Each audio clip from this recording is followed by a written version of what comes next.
i-check daw muna kung buntis ako o hindi. Dati muntik akong nabangga sa Walmart. Umaatras ako, tinignan ko pa yung surroundings ko. Mas gusto ko yung ganitong appointment.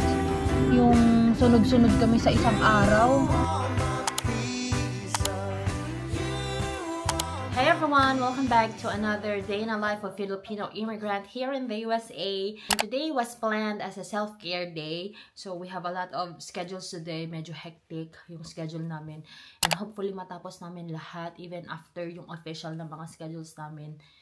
Matapos namin yung mga gusto pa namin gawin na iba. Kaya ginagawa namin tong mga appointments namin na to ay para matapos na namin tong mga to before we even move to Georgia. So first, I have my laser appointment at 11 and it's already 10:25 and I need to go ng mas maaga. And then, babalik ako dito sa bahay dahil si Daddy ay may dental appointment siya ng 1. Tapos ako, may dental appointment din ako ng 3. And then, hopefully, makapag-grocery kami kasi kailangan naming bumili ng mga stuff na dadalhin ni Daddy sa work niya para sa last day of work niya. Nakaka-excite na nakakakaba na sana tama yung desisyon namin na to. But sabi naman nila kung hindi ka daw kinakabahan sa desisyon mo, baka mali yung desisyon mo. Papanindigan namin yung desisyon namin na to. Anyway guys, samahan nyo kami ngayon sa mga appointments namin. Gusto ko rin magpa-appointment ng facial ko kasi I'm having my breakouts na because of my new medication. Hopefully, it will take time din na kasi yung nung naka-tretinoin kasi ako noon, parang umabot ng 3 to 4 months bago nag-clear up talaga yung balat ko. So hopefully ngayon ay kaya nung topical lang na wala din akong oral. Noon kasi tretinoin plus oral. Ngayon, ano lang talaga siya. Cream lang talaga siya. So, hopefully.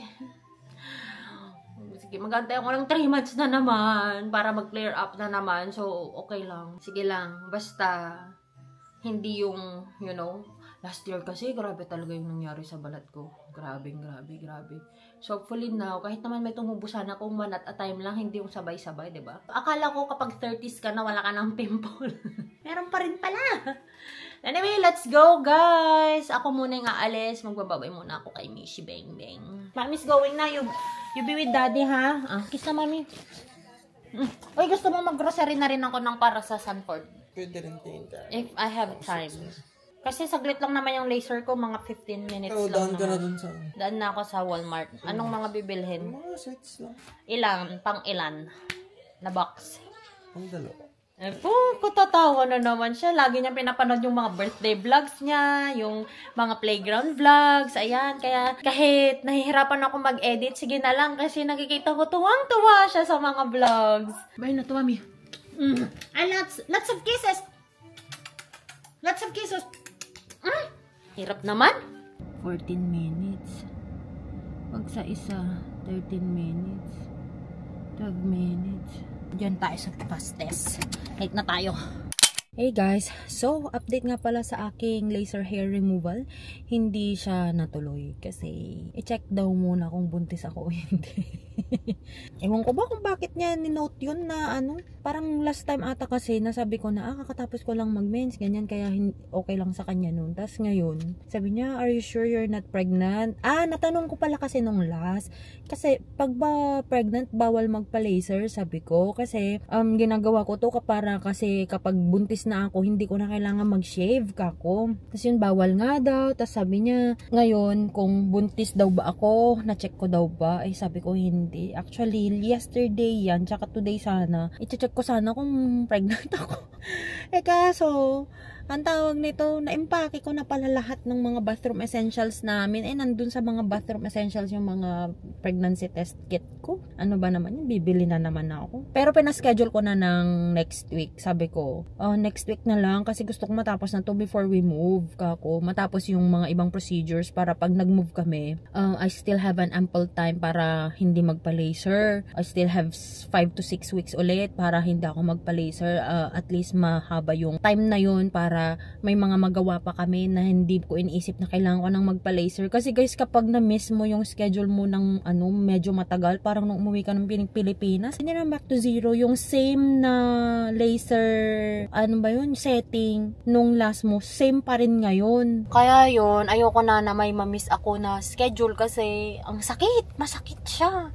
Parang hindi sana yung balat mo. Parang yung feeling kasi, alam mo yung rubber band na pinang pipitik-pitik, ganun yung feeling. Gusto ko na tuloy-tuloy talaga siya para hindi masakit. Tapos, higher na yung setting para mas matapos na. So, currently, I'm here at Walmart. Mag-grocery lang ako ng mga kailangan daw dahil ni Daddy. Para sa Sanford, yung mga snack, mga treats lang para dalhin niya sa last day of work niya. Kasi sa Mercy, nakalimutan niyang kumuha ng pagkain. Tapos, nagpa-goodbye pa yung mga managers doon, pati yung chief of nursing, ata yun. Pinuntahan pa daw siya. Tapos wala lang siyang dala, nakakahiya. Anyway, let's go. Nobody told me to settle down. Day nights and late nights don't get around. But there's something about you I like. About you I like. You're crazy for saying I should slow down, but maybe I'm escaping the love we found. There's something about you I like. About you I like. Silly mommy. I get too drunk and too scared and lie. If only you knew I'd die for you. One of us gotta say the obvious. Hey guys, I'm home and nandito ako sa floor namin ngayon kasi wala na kaming couch, guys. Binky manon! Remove the binky! Ouch! Remove the shoes as well! Take the shoes off. Take it off. Take it off, Daddy. Take it off. Take it off. Daddy. Daddy, muntik akong nabangga sa Walmart. Umaatras ako, tiningnan ko pa yung surroundings ko, tinitingnan ko yung camera, di syempre maatras na akong ganyan. Tapos, lumingon ako sa left ko, walang sasakyan. Pagtingin ko sa camera sa rear view, ay sa rear camera, umaatras din yung nasa likod ko. Feeling ko matanda yun. Ay, tumigil din siya. Tapos, hindi naman siya bumabalik para pagbigyan ako. Gusto niya din, pagbigyan ko siya. Di pumunta na ako ulit sa parking ko.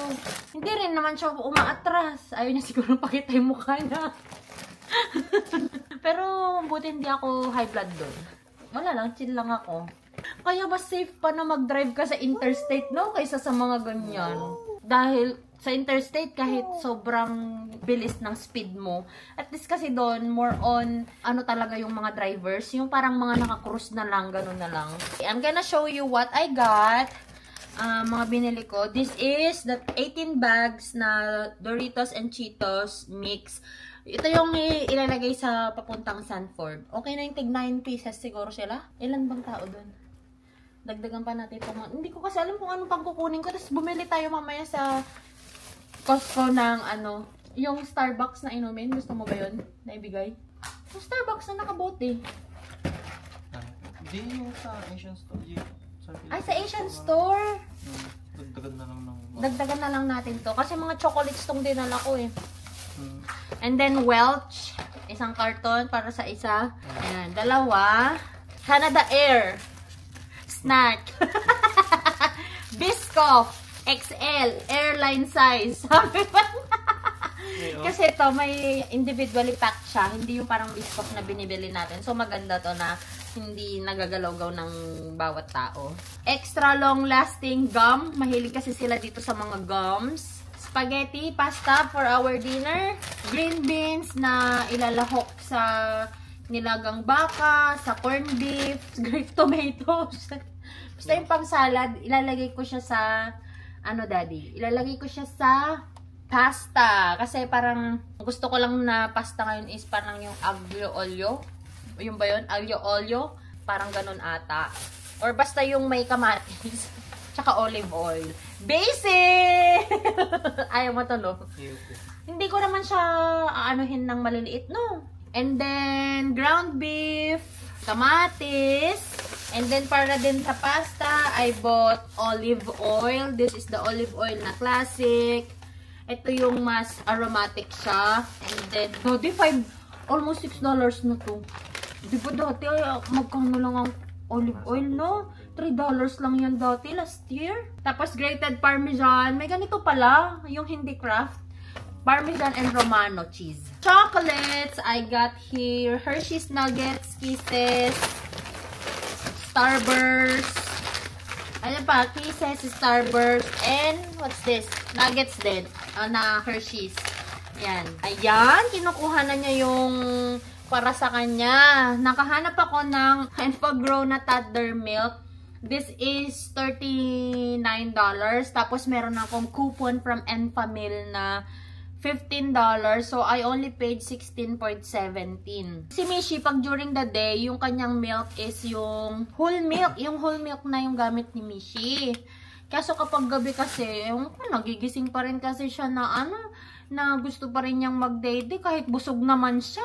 Kahit busog naman siya, ang dami niyang kinakain ng dinner. Tapos magme-merienda pa yan bago matulog. Pero parang gutom pa din siya sa gitna ng gabi. Nagigising pa rin siya ng alas 4 para mag-dede. Eh gusto niya mag-dede talaga. Trinay ko na water yung ibigay ko sa kanya para sana yung... Kasi minsan parang gusto lang niya mag-dede pero wala. Gusto niya talaga yung may lasa. Tapos nauubos naman niya. Ilan lang naman yung rare naman yung hindi niya nauubos. This is your milk, Baningning! Sana magustuhan niya to. Ang gawin ko ngayon mix ko na nandun sa Baby Brisa para ano na niya sa Nutramigen. Ma-mix na dun sa Nutramigen. Kasi hindi naman na kailangan ni Mishi ng hypoallergenic. Okay na siya. Ang ginagawa siya. Simisilip. Yung noo mo lang naman yung nakikita, Mishi. Bang! So, Daddy, magbihis ka na at may appointment ka ng 1 p.m. And then, iwan mo yung my car seat na sasakyan. Para just in case na hindi ka patapos, I can go there before 3. Hello guys! I am heading to my dental appointment. Si Daddy ay kakatapos lang niya, kakauwi lang niya. So we don't need to overlap. Parehas kasi kami ng procedure ngayon, magpapa-filling kami. Balak pa man din namin lumabas after. Ninamb na naman daw yung buong bunganga. Pero at least wala kang mafe-feel kasi during the procedure. Pero yun nga, ang tagal kasi mag-wear off ng anesthesia. Aga ko sa mga appointments ko ngayon. Kasi nakaset talaga yung utak ko na puro appointments. Mas gusto ko yung ganitong appointment, yung sunod-sunod kami sa isang araw, kaysa yung iba't ibang araw yung pupuntahan ko. Kasi at least, minsan ang pag-get ready lang ba. Kaso nga, yung laser ko na naman, na-move na naman. Sure naman akong hindi ako buntis, pero sis, kasi yung nagle-laser sila kasi mga nurse practitioner sila guys, parang mga doctor sila, so they don't wanna take risk talaga din. Naintindihan ko naman. At least, mas safe din na mga naman kahit, kahit buntis ako, di safe ako. Thank you, Lord. Na-stroke ka na naman, sis. Explain ko na lang yung nangyari pag hindi natabingi yung mukha ko. See you later!